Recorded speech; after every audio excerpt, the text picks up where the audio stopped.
Assalamualaikum warahmatullahi wabarakatuh. Pada kesempatan kali ini kita belajar teori ke-9 ya, tentang basis data client server.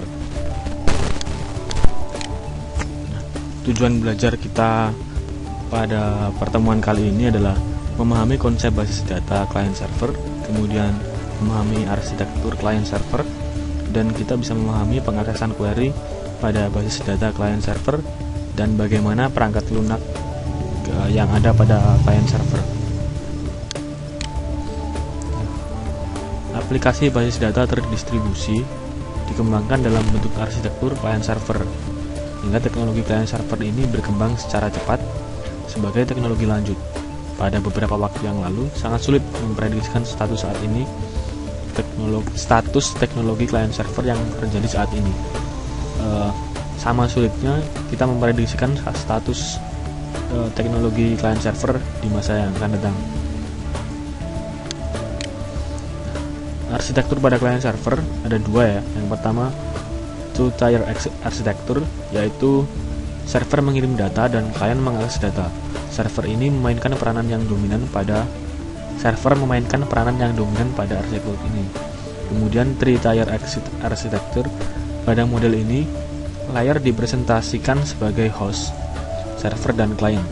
Nah, server memainkan peranan sebagai penengah, jadi di antara host dan klien, dengan mengirim aturan bisnis yang digunakan untuk mengakses data dari host.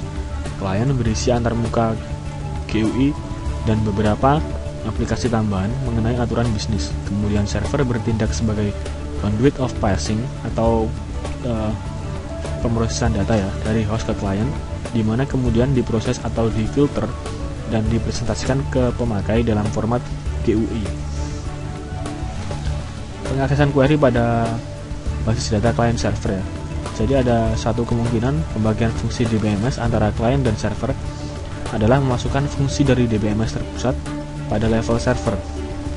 Interaksi antara client dan server selama pemrosesan query SQL adalah sebagai berikut. Jadi yang pertama, klien melakukan parsing query pemakai ya, dan memecahnya ke dalam sejumlah query independen untuk setiap tempat. Nah, setiap query tersebut dikirim ke server yang sesuai. Nah, setiap server memproses query lokal dan mengirim relasi hasil ke klien. Klien mengkombinasikan hasil sub query untuk memproduksi hasil dari query asal yang dikirim.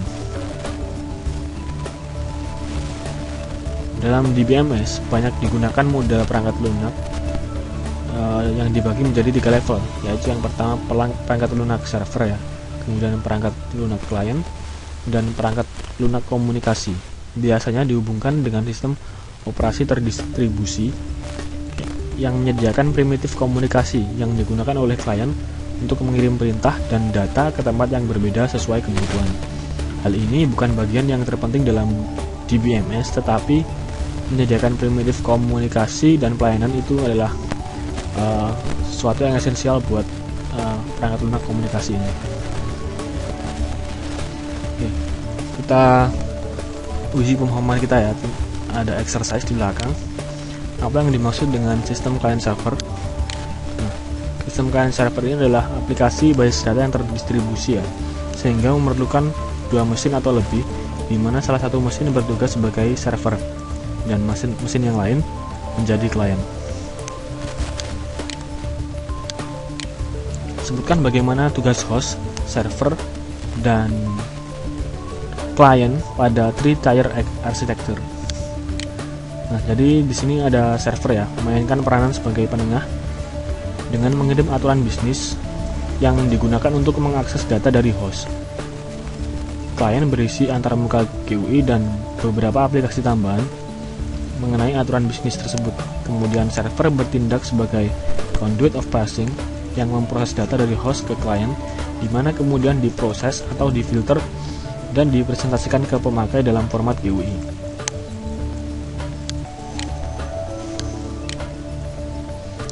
Jelaskan bagaimana pengaksesan query dari klien ke server dan hasil query dari server ke klien.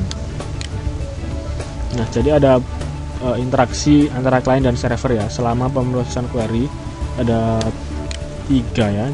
Klien melakukan parsing query pemakai dan memecahnya ke dalam sejumlah query independen untuk setiap tempat. Nah, setiap query tersebut dikirim ke server yang sesuai. Setiap server memproses query lokal dan mengirim relasi hasil ke klien. Lalu klien mengkombinasikan hasil subquery untuk memproduksi hasil dari query asal yang dikirim. Perangkat lunak apa saja yang diperlukan pada sistem client server? Jadi ada 3: perangkat lunak server, perangkat lunak client, dan perangkat lunak komunikasi yang menyediakan primitif komunikasi yang digunakan oleh klien untuk mengirim perintah dan data ke tempat yang berbeda sesuai kebutuhan. Hal ini bukan bagian yang terpenting dalam DBMS, tetapi menyediakan primitif komunikasi dan pelayanan yang esensial adalah peran utama dari perangkat lunak komunikasi. Baik, saya rasa cukup untuk pertemuan kita ke-9 ya, pertemuan teori yang ke-9 tentang basis data client server. Terima kasih atas perhatiannya. Wassalamualaikum warahmatullahi wabarakatuh.